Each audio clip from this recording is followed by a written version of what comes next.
Ya Tuhan Allah, tempatkanlah kami di hadapan-Mu, berhadap-hadapan dengan firman-Mu, supaya Engkau menyatakan kepada kami kebenaran-Mu, betapa besar kasih-Mu bagi setiap kami manusia yang tidak layak ini.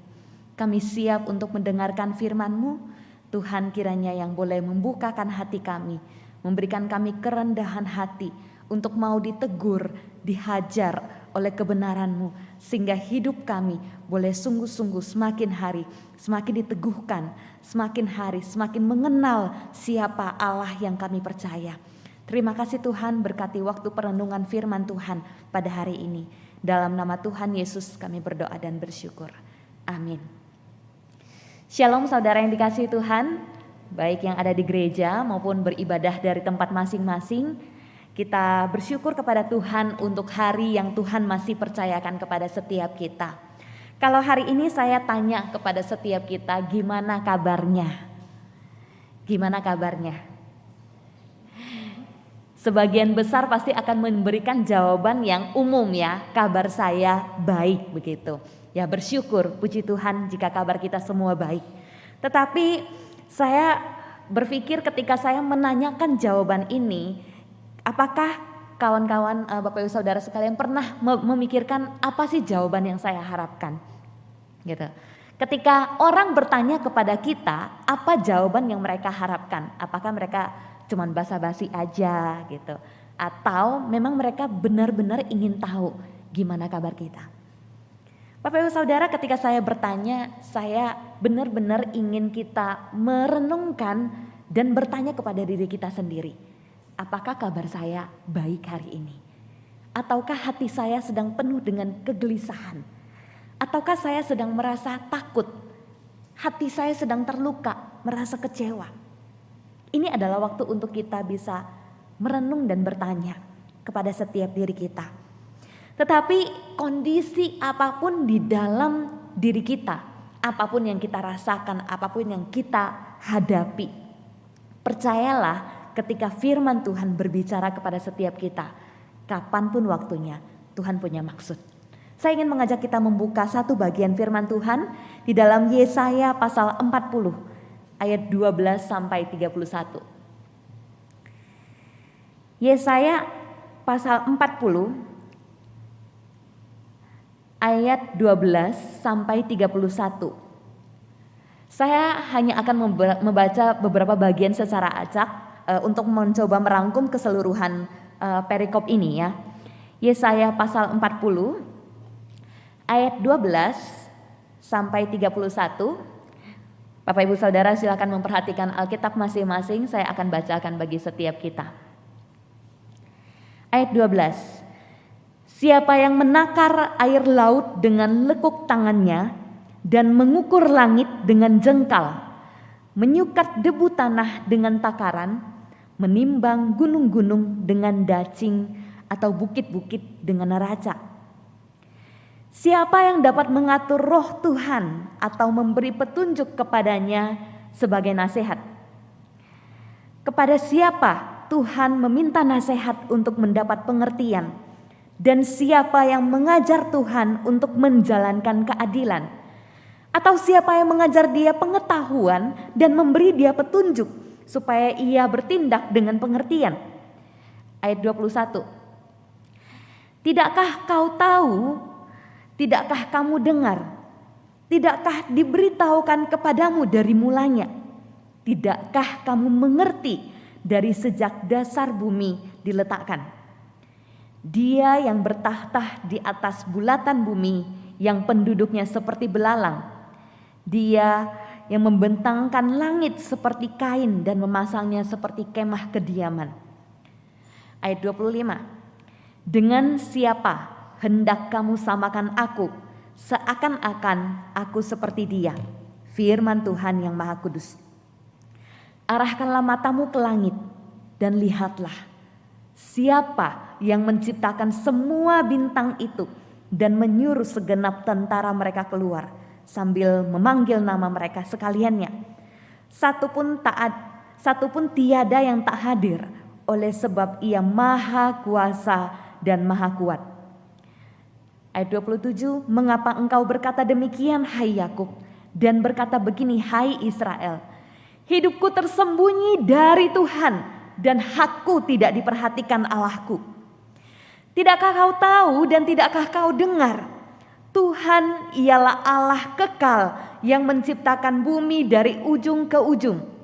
Ia tidak menjadi lelah dan tidak menjadi lesu, tidak terduga pengertiannya.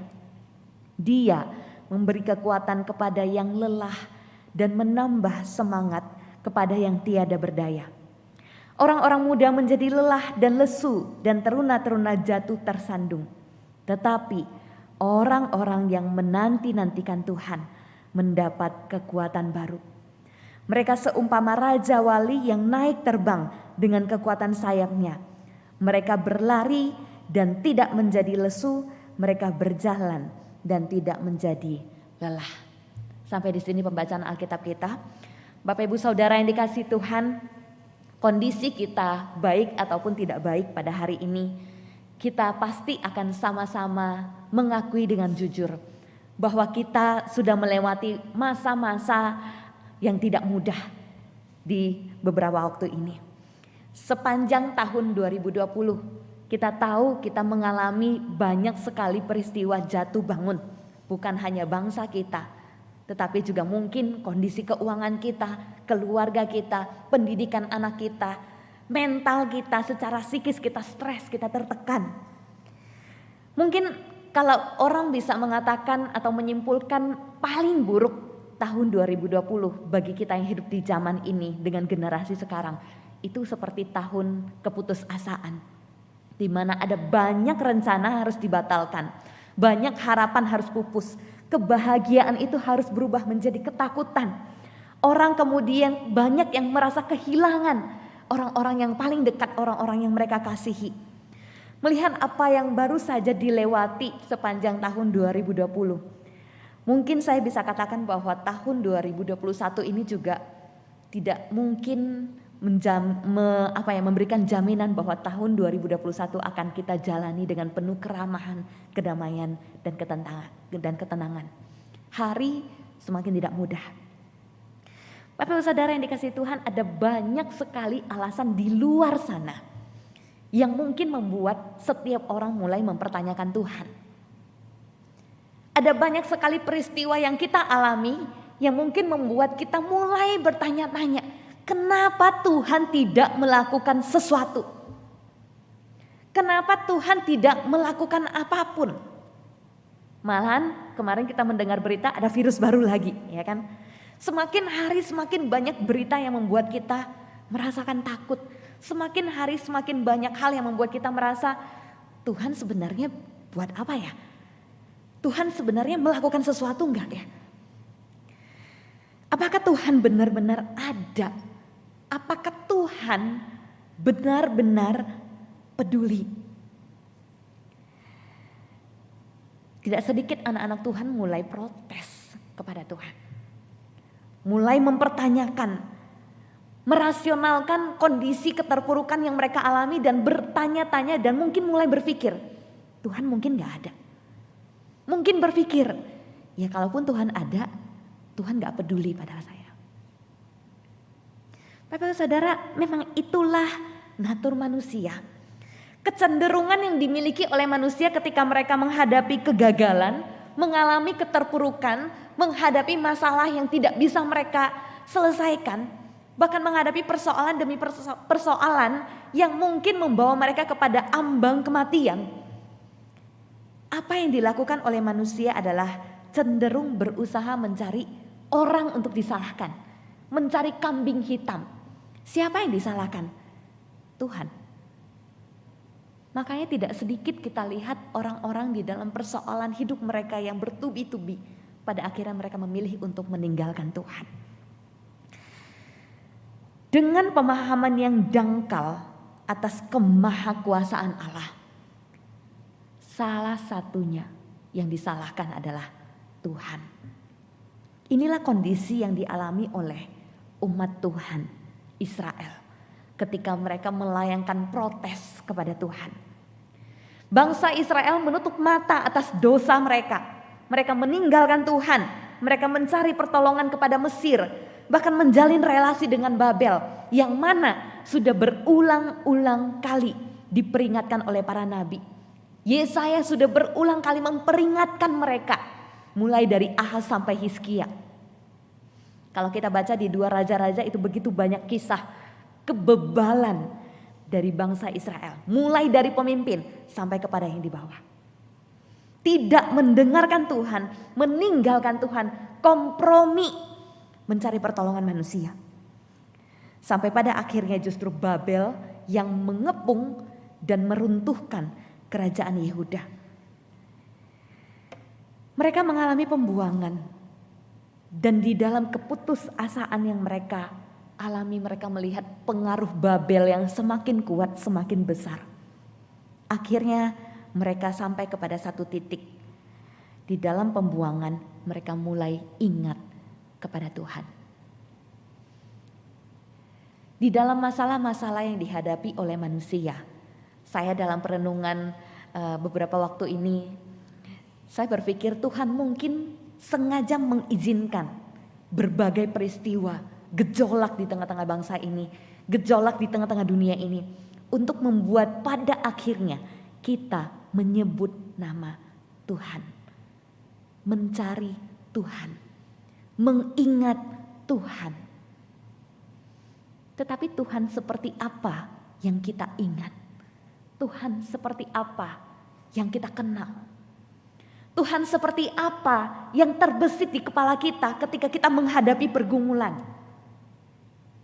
Yang diingat oleh bangsa Israel adalah Tuhan yang seperti apa?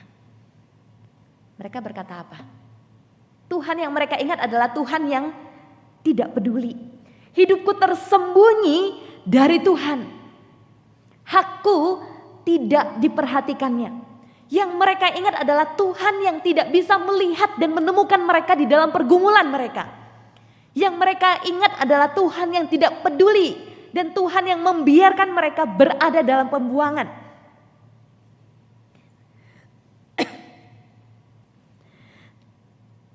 Setelah tidak bisa lagi mengharapkan Mesir, setelah Babel mengkhianati mereka, setelah tidak ada siapapun yang bisa mereka harapkan, justru Tuhan seperti itu yang mereka ingat. Tuhan yang tidak peduli, Tuhan yang tidak melihat mereka. Begitu sempitnya pengenalan mereka akan Tuhan, begitu sempitnya pengenalan mereka akan apa yang Tuhan sudah kerjakan sejak bangsa itu dibentuk sampai turun temurun. Saudara yang dikasih Tuhan, terkadang sebagai manusia kita pun gak fair di dalam mengenal Allah. Kita pun tidak adil di dalam memperlakukan Allah. Ketika kita menghadapi pergumulan, ketika kita menghadapi persoalan hidup, seringkali kondisi hidup kita, perasaan kita, suasana hati kita itu menjadi penentu Allah seperti apa yang kita kenal. Ketika kita melihat di dalam pergumulan kita, ketika kita melihat di dalam persoalan yang kita hadapi, ketika kita datang kepada Tuhan, Tuhan seperti apa yang kita harapkan. Ketika kita mendengarkan firman Tuhan di tengah-tengah pergumulan kita hari ini, firman Tuhan seperti apa yang mau kita dengar. Maukah kita mendengar dan mengenal siapa Tuhan secara adil, sehingga kita tidak berat sebelah di dalam menilai Tuhan.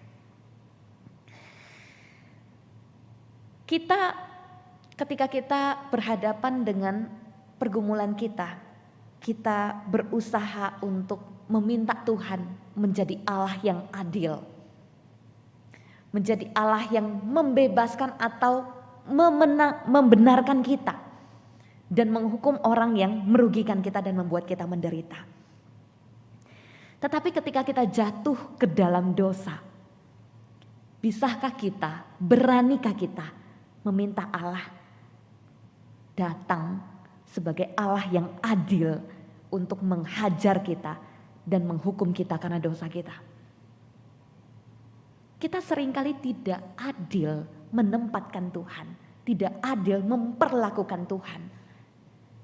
Sehingga kondisi kita hanya ingin mengenal sisi Allah yang ingin kita kenal. Kita menggunakan kondisi di sekitar kita untuk menilai atau untuk menentukan Tuhan. Kita menggunakan apa yang menjadi persoalan kita, segala sesuatu yang ada di luar kita untuk menentukan atau untuk membatasi kuasa Tuhan. Itulah masalah Israel, Bapak Ibu Saudara. Generasi yang mengalami pembuangan, mereka memang sudah tidak lagi melihat secara langsung perbuatan Allah. Mulai dari memilih Israel, membawa mereka keluar dari perbudakan Mesir, menjadikan mereka kerajaan yang besar, yang begitu berjaya. Mungkin mereka sudah lupa akan track recordnya Allah. Bagaimana Allah menyertai mereka, memilih mereka, bahkan dengan begitu sabar menegur mereka, menunggu mereka untuk bertobat. Berapa nabi diutus untuk memberitakan kebenaran Tuhan. Mereka gak ingat yang seperti itu. Tetapi ketika mereka menghadapi pembuangan terpuruk, tidak ada harapan. Mereka langsung bilang, Tuhan gak peduli. Saat Israel melayangkan protes kepada Allah, pergumulan Israel, protes Israel itu tidak langsung dijawab Tuhan. Masa kalian lupa saya melakukan ini untuk kalian, saya berbuat ini untuk kalian. Saya jadi mengingat Ayub, di dalam pergumulan dia mempertanyakan keadilan Tuhan, di mana Tuhan. Tuhan juga tidak memberikan jawaban apa yang Tuhan sudah kerjakan buat dia. Karena pada dasarnya Tuhan tidak wajib untuk menjawab kita. Tetapi Tuhan ingin mengajarkan kita melihat hal yang jauh lebih besar, jauh lebih mendasar, jauh lebih realistis untuk kita lihat. Tuhan menjawab, Tuhan menantang Israel dengan memperlihatkan track recordnya sejak penciptaan. Bagaimana ia mengatur segala sesuatu dengan sempurna, betapa besarnya dia. Firman Tuhan berkata di ayat yang ke-12, coba kita pikirkan ya. Kita imajinasikan, siapa yang menakar air laut dengan lekuk tangannya dan mengukur langit dengan jengkal, yang menyukat debu tanah dengan takarannya, yang menimbang gunung-gunung dengan dacing. Kalau timbangan itu harus ada penyeimbangnya. Yang bisa menyeimbangkannya itu siapa? Atau bukit-bukit dengan neraca. Kita bayangkan ya, siapa yang bisa menakar air laut dengan lekuk tangannya? Saudara, beberapa waktu lalu saya ngobrol dengan paman saya ya. Paman saya ini orang yang gak sekolah. Tetapi di dalam percakapan kami, dia menceritakan pengalaman dia waktu dari Pontianak ke Jakarta, Jakarta ke Pontianak begitu, menggunakan kapal laut selama 30 jam. Gitu. Dia bilang begini, wah kalau udah sampai di tengah-tengah laut itu ya, kita tidak akan bisa melihat apa-apa. Selain di sekeliling kita hanya air. Terus pertanyaan dia menarik buat saya. Kok bisa ya air ini menghubungkan satu tempat ke tempat lain? Kok kompas, orang tuh ciptakan kompas tuh begitu hebat ya? Gitu. Bisa nyampe loh kita ke tujuan. Kemudian percakapan kami berkembang ya. Percakapan kami berkembang memikirkan bagaimana pesawat itu kok bisa gak jatuh gitu. Kemudian lihat sedangkan kita lempar paku ke atas saja begitu kecil bisa jatuh. Dan pada akhirnya dia mengungkapkan ketakjubannya atau kekagumannya. Tapi yang paling mengagumkan itu loh, langit itu gak ada batasnya. Langit itu gak ada batasnya. Bapak saudara yang dikasih Tuhan, di dalam percakapan ini saya merasa Tuhan berbicara kepada saya juga ketika saya mempersiapkan bagian firman Tuhan ini. Iya ya, bayangkan tangan kita mau ngambil air aja ya, bocor-bocor juga gitu. Tapi Tuhan menantang, mengajak kita untuk mengimajinasikan laut itu segitu luasnya loh. Dan siapa yang bisa menakar air laut dengan lekuk tangannya? Kalau ada yang bisa, betapa besar dan hebatnya orang itu. Siapa yang bisa mengukur langit itu dengan jengkalnya? Bapak Saudara, kita tahu begitu banyak hal yang luar biasa. Tetapi melihat sekeliling kita saja sebenarnya sangat mudah untuk membuat kita menyadari bahwa tidak ada satu orang pun yang bisa melakukan itu.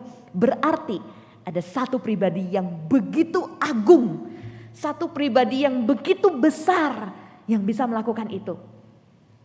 Pertanyaan siapa? Jawabannya itu jelas. Ya, jawabannya itu jelas. Tidak ada seorang pun. Hanya Allah dan hanya Allah saja yang bisa melakukan itu.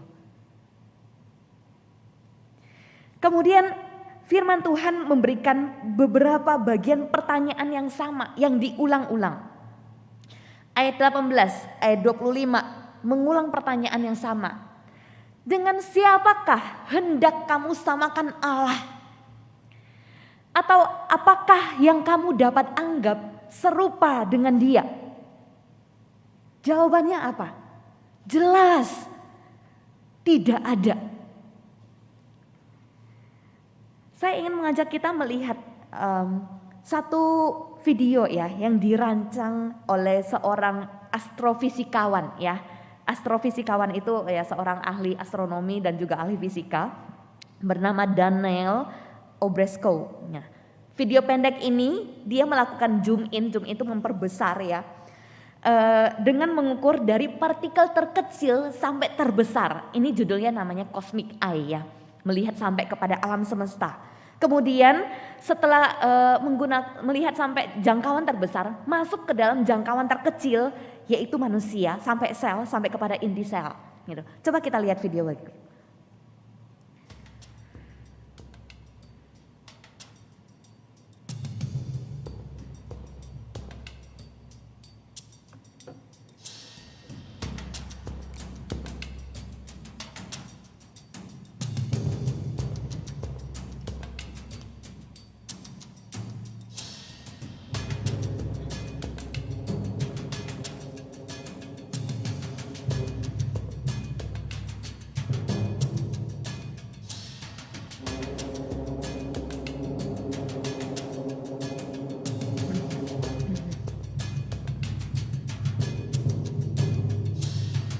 Ini sampai lihat ke planet-planet lain.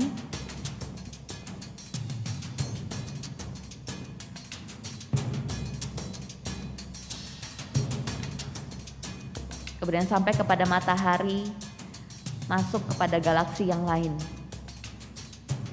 Dan ternyata matahari bukan satu-satunya.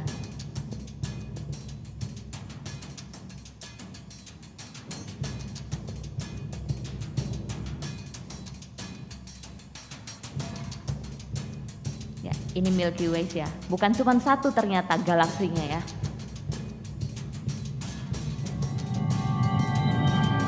Ukurannya itu sampai berjuta-juta kilometer persegi.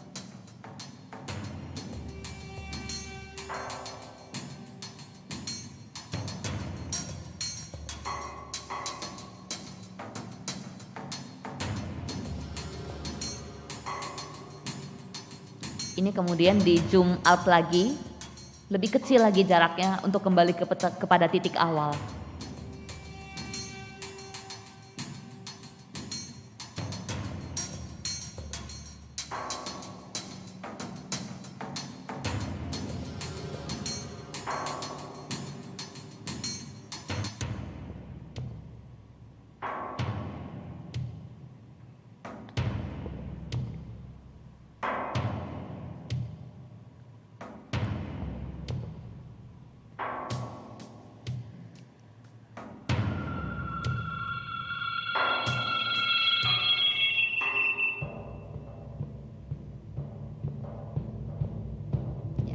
Masuk kepada elektron di dalam, masuk pada atom dan inti sel yang ada dalam tubuh manusia.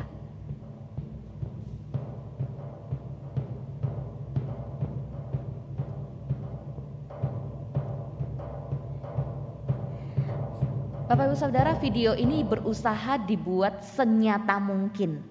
Senyata mungkin dengan menggunakan berbagai peralatan, mikroskop, teleskop, kemudian juga ada teknologi komputer, detektor, sampai kepada berbagai alat lainnya untuk berusaha memperlihatkan kepada kita senyata mungkin kondisi atau apa yang ada di tengah-tengah dunia ini.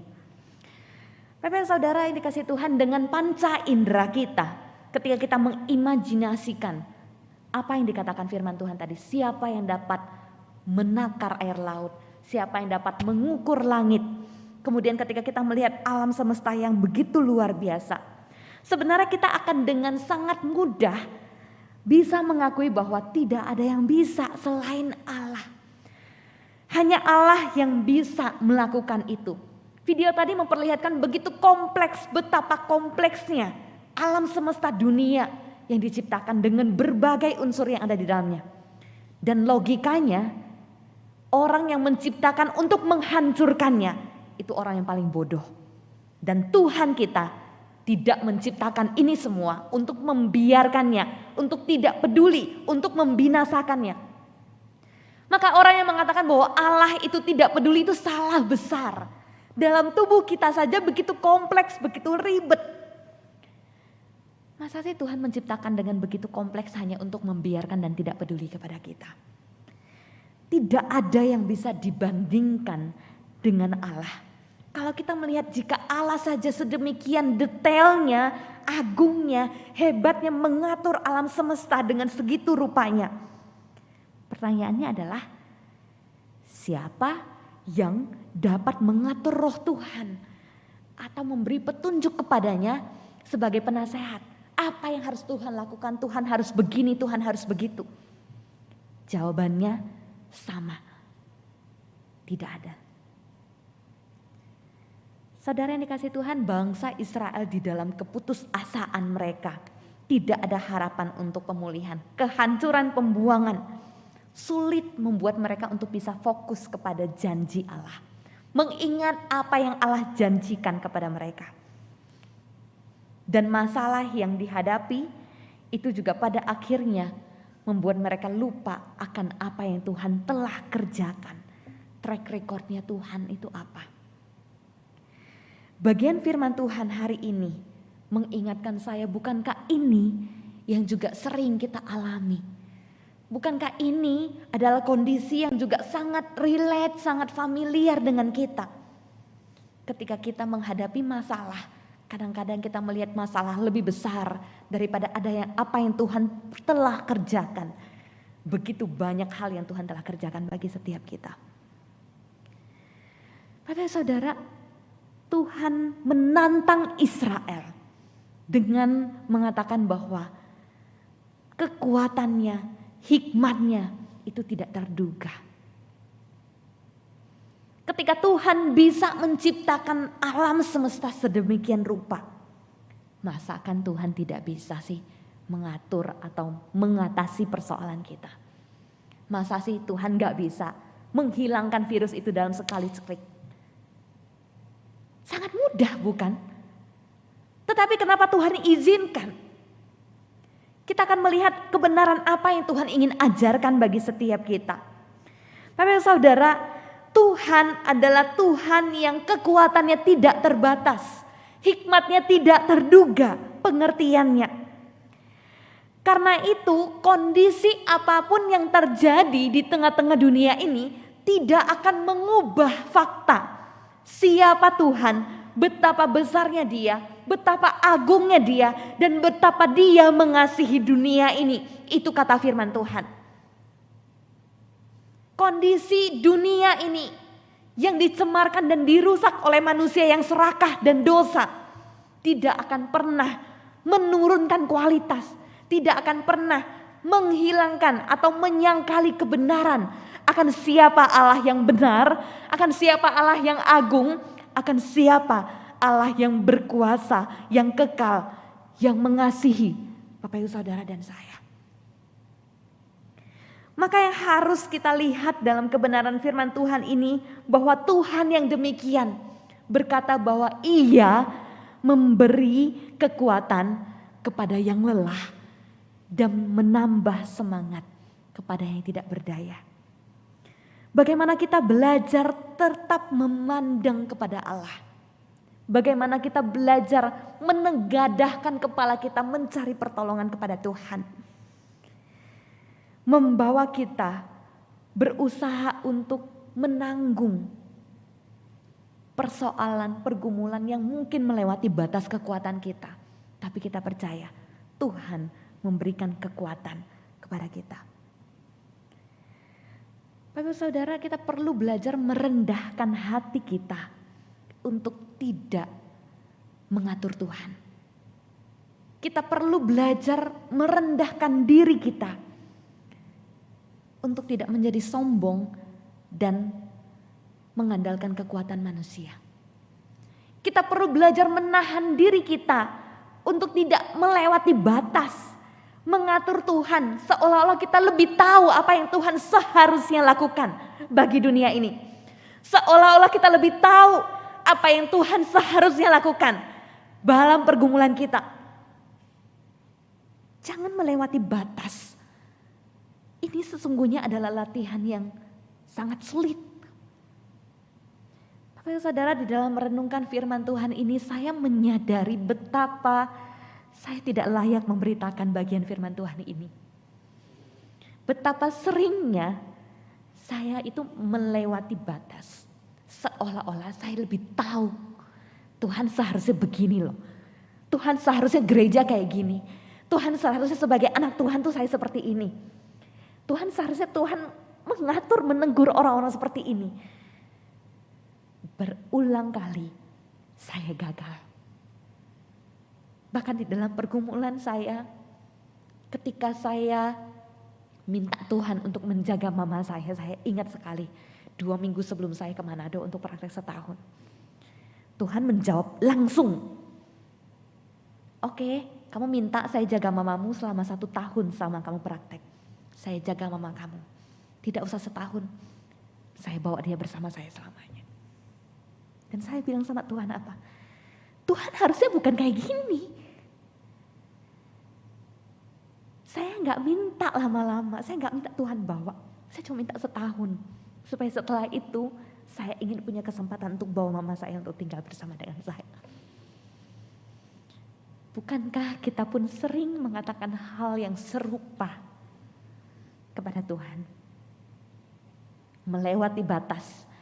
Mengatur Tuhan seperti bangsa Israel. Harusnya Tuhan begini, Tuhan gak peduli kepada saya.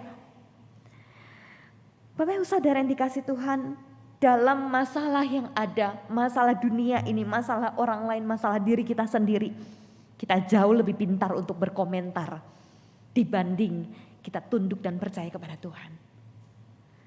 Kadang kita merasa lebih benar, seringkali malah kita merasa lebih tahu dari orang lain. Tidak bisa menahan diri, merasa perlu mengoreksi Tuhan. Ingat, yang Tuhan itu siapa? Dia Tuhan, bukan aku. Ingat, Dia Tuhan, bukan aku. Let God be God. Biarkan Dia menjadi Tuhan yang berkuasa, yang mengatur semuanya. Jangan ikut campur. Kita bukan Tuhan. Logikanya sebagai saudara, bisa enggak kita menampung air laut dengan tangan kita? Bisa enggak? Kalau nggak bisa, jangan sok tahu.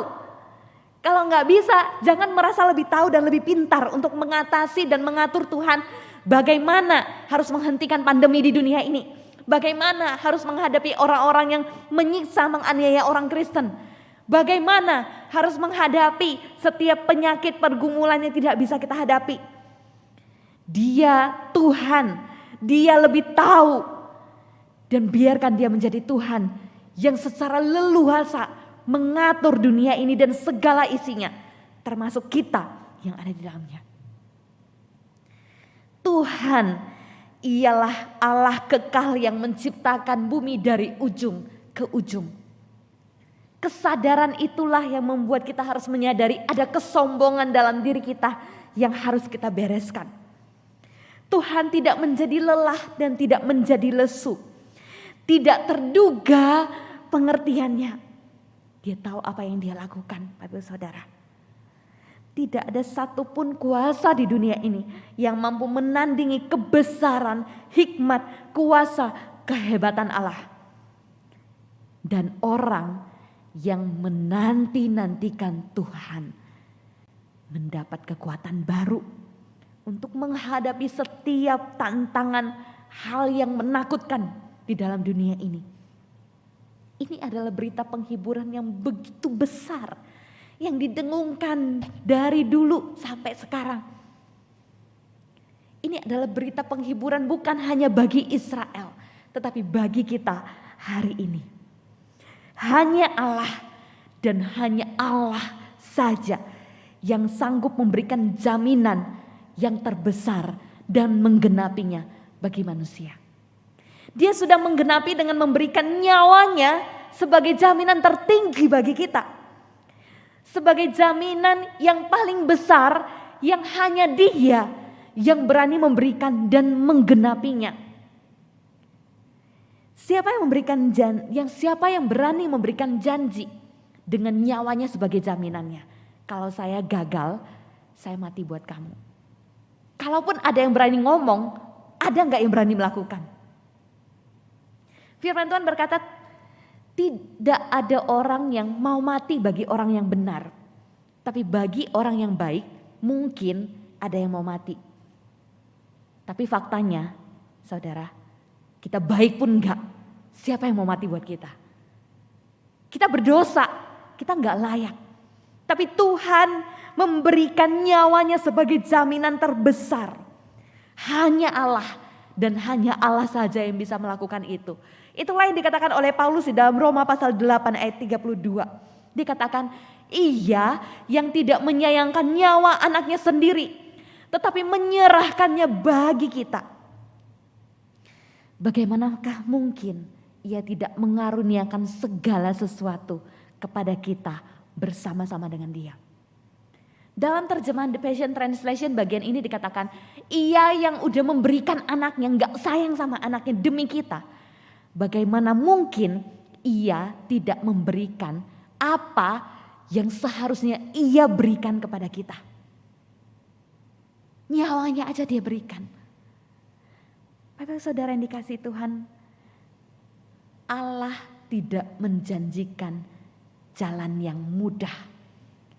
Allah tidak memberikan jawaban dengan sekali klik virus corona langsung hilang, ekonomi dipulihkan, sakit penyakit disembuhkan. Tidak.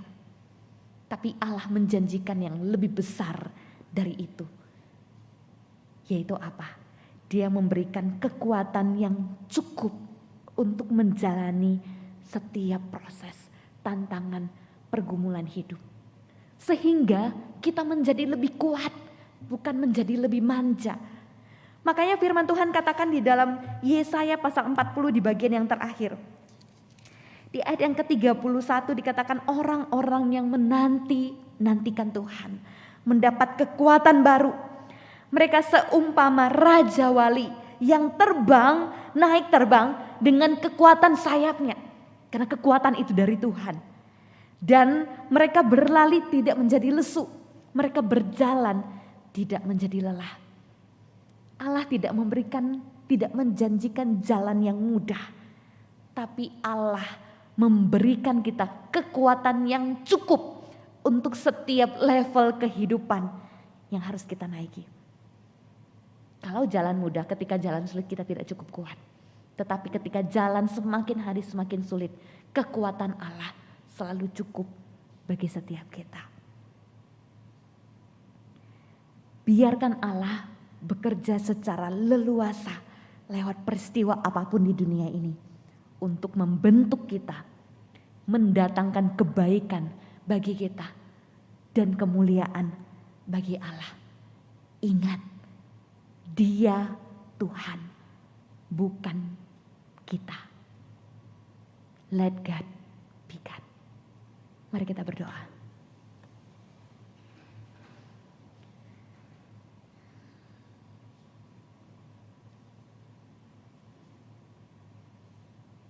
Apa yang dapat kami katakan di hadapan-Mu Tuhan? ketika firman-Mu membukakan kepada kami siapa Engkau sesungguhnya dan siapa kami. Engkau Tuhan yang agung, yang luar biasa, tidak dapat dibandingkan dengan apapun. Sementara kami hanyalah debu tanah yang bahkan begitu sombongnya dan begitu beraninya mengatur Engkau. Tuhan ampuni kami. Tuhan tolong kami. Kami hanya butuh belas kasihan-Mu. Di dalam apapun yang harus kami jalani dalam kehidupan ini.